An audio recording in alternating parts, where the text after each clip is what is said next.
What's up everyone, Criddle here, and in this video we are going to go over the Beastmaster class in Monsters and Memories. We will cover how I would build the character if I made one right now in stat priority, the Beastmaster's role in a group, how well the Beastmaster can solo, which is actually very well, and finally take a look at some of these skills and abilities. First off, the Beastmaster is a melee DPS class with the added bonus of Shaman spells. While they do get many of the spells from the Shaman class, they will usually receive them 8 levels or more later than the Shaman itself. In addition to their melee and spells, the Beastmaster also has a variety of pets to choose from. As for the races, the Beastmaster can be Goblin, Halfling, Human, Ogre, or Wood Elf. I suspect Deep Elf and High Elf to also be options once they are available. As always, race has no bearing on your character stats, so choose whichever race you like the look of.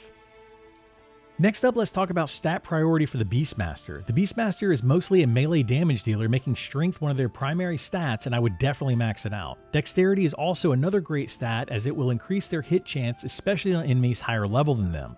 Finally, as the class also has many spells at their disposal, a high mana pool will most likely come in handy, and Wisdom is the main source for that. You could forego Wisdom and add to Stamina or Agility for a bit more survivability when soloing, but I believe in the long run, Wisdom will be a better choice.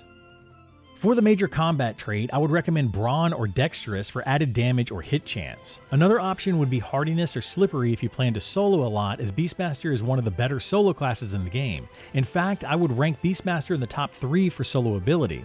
That said, I do not believe Hardiness or Slippery will be as beneficial when soloing on the Beastmaster as it would for more kite-friendly classes like the Bard or Druid.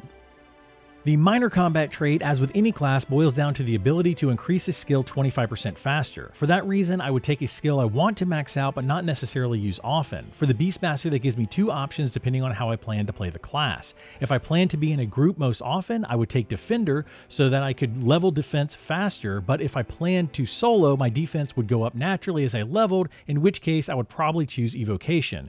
Evocation abilities are usually direct damage spells, and the Beastmaster does have one line of direct damage spells at its disposal.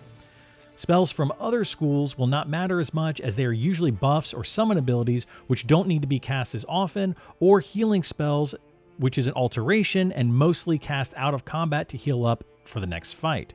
While Beastmasters can heal, they will be much weaker healers than a cleric, druid, or shaman. Major non-combat trait is generally the same for every class, and I would choose Master Artisan if I plan to do trade skills, or Forage for the free food and water. Fast and slow metabolism, in my opinion, are not worth it, as food is fairly cheap and easy to obtain, and currently Endurance doesn't do much other than allow you to jump a few extra times. While Infravision and Ultravision can be nice for seeing in the dark, you can also use light sources or adjust your monitor to compensate. Iron Lungs is another one that can easily be replaced with the Endure Breath spell. Finally, if you choose Halfling, Sneak could be an option, but do note that Beastmaster does get the invisibility spell, which is really just a more powerful sneak. Last and probably least important for most is the minor non-combat trait.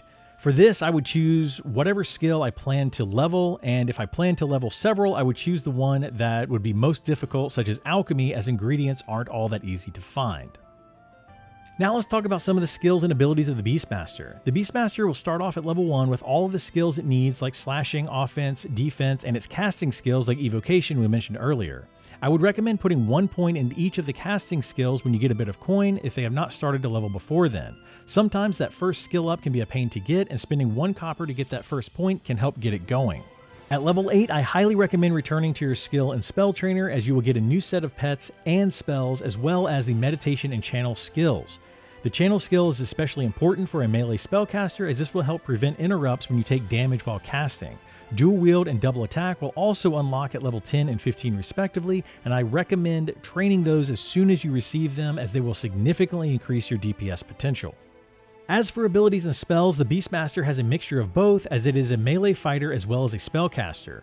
You will have abilities like Strike for added damage and Kick to interrupt spellcasters, both of which you will always want on your ability bar. In addition to those, you will have several buffs you will want to maintain for your party and yourself if you do not have a shaman in your group. These include resist protection buffs, as well as strength, stamina, dexterity, and agility buff. Finally, as mentioned previously, the Beastmaster has a variety of pets they can summon. You will want to have a pet out anytime you are fighting, as they add a good amount of DPS. At this time, all of the Beastmaster pets are the same, so choose whichever one you like the look of and go with that. Hopefully in the future, different pets will have different stats and abilities, giving the Beastmaster a variety of options depending on what is needed for the situation. In the end, the Beastmaster is a fantastic mixture of melee fighter and shaman. This is a powerful combination for either solo or group play, and a great choice if you want the option to do either. Its buffs work well in a melee physical DPS focused group, and its ability to heal allows for shorter downtime when soloing. Its pet can also soak some damage or off tank and add if needed. Anyway, that's it for the Beastmaster. If you enjoyed this content or found it helpful, please like, subscribe, or follow for more.